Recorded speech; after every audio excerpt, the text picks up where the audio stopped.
పాకిస్తాన్‌కు కొత్త తలనొప్పి వచ్చి పడింది. అదేంటంటే వాళ్ళకు ఒక పక్క ఇండియా బార్డర్‌లో యుద్ధం టెన్షన్ ఉంటే, ఇంకో పక్క వాళ్ళకు సొంత గడ్డ మీది వాళ్ళే మాకు స్వతంత్రం కావాలి అని స్వతంత్ర పోరాటం చేస్తున్నారు.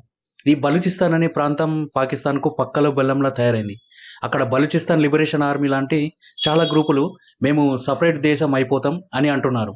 వాళ్ళు ఏకంగా ఐక్యరాజ్య సమితికి కూడా చెప్పారంట. మమ్మల్ని ప్రత్యేక దేశంగా గుర్తించండి అని. బలూచిస్తాన్‌లో అయితే బిఎల్ఏ వాళ్ళు పాక్ సైన్యానికి చుక్కలు చూపిస్తున్నారు. బాంబులేస్తున్నారు, కాల్పులు జరుపుతున్నారు. పాకిస్తాన్ సైనికులు కంటి మీద కునుకు లేకుండా బిక్కుబిక్కుమంటూ బ్రతుకుతున్నారు. ఇప్పుడు పాకిస్తాన్ ఏమో మన దేశం మీద ఏదో ఒకటి చేద్దామని చూస్తుంటే, అక్కడ బలూచిస్తాన్‌లో మాత్రం బిఎల్ఏ వాళ్ళు కీలకమైన ప్రాంతాలన్నీ ఏవైతే ఉన్నాయో తమ గుప్పిట్లో పెట్టుకుంటున్నారు. అంటే ఒక దెబ్బకు 2 పిట్టలు అన్నట్లు చేస్తున్నారు. ఇప్పుడు పాకిస్తాన్ పరిస్థితి చూస్తే వాళ్ళ దగ్గర సరిగ్గా సైనిక బలం లేదు.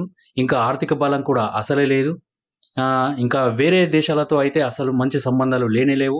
ఒకవేళ వాళ్ళు వేరే దేశానికి వెళ్లి అప్పు ఇవ్వండి అని అడిగితే వాళ్ళ మొహం పైనే డోర్లు వేసుకుంటారు. అందుకే చాలా మంది నిపుణులు అంటున్నారు, అతి త్వరలో పాకిస్తాన్ 2 ముక్కలు అయినా అవ్వచ్చు అని చెప్తున్నారు. అయితే బలూచిస్తాన్‌లో చాలా చోట్ల ప్రజలు పాకిస్తాన్ జెండాలను తీసేసి వాళ్ళ సొంత జెండాలను అంటే బలూచిస్తాన్‌కి సంబంధించిన జెండాలను ఎగురవేస్తున్నారు. ఈ ఫోటోలు, వీడియోలు సోషల్ మీడియాలో బాగా వైరల్ అవుతున్నాయి.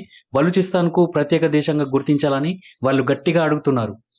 మేము స్వతంత్రం పొందేశాం. మమ్మల్ని ప్రత్యేక దేశంగా గుర్తించాలి. మాకు డబ్బు సాయం చేయండి. శాంతి దళాలను పంపాలి. పాక్ సైన్యాన్ని ఇక్కడి నుండి పంపించేయాలి అని వాళ్ళు ఐక్యరాజ్య సమితిని వేడుకుంటున్నారు. అంతేకాదు త్వరలోనే వాళ్ళు ఒక మధ్యంతర ప్రభుత్వాన్ని ఏర్పాటు చేసి దేశ అవతరణ వేడుకలు కూడా చేస్తారంట. బలూచిస్తాన్ రచయిత ఒకరు మీర్ యార్ బలూచ్ అనే ఒక అతను మేము బలూచిస్తాన్‌కు స్వతంత్రం ప్రకటిస్తున్నాం. ఢిల్లీలో మా ఎంబసీ పెట్టడానికి ఇండియా పర్మిషన్ ఇవ్వాలి అని అడుగుతున్నారు. చూసారుగా వ్యూవర్స్, పాకిస్తాన్‌కు ఎంత కష్టకాలం వచ్చిందో. బలూచిస్తాన్ వాళ్ళైతే తగ్గేదే లేదు అంటున్నారు. మరి ఏం జరుగుతుందో చూడాలి. పాకిస్తాన్‌పై మీ ఒపీనియన్ ఏంటో కామెంట్ చేయండి. ఈ వీడియో నచ్చితే లైక్ చేయండి, సబ్స్క్రైబ్ చేసుకోండి.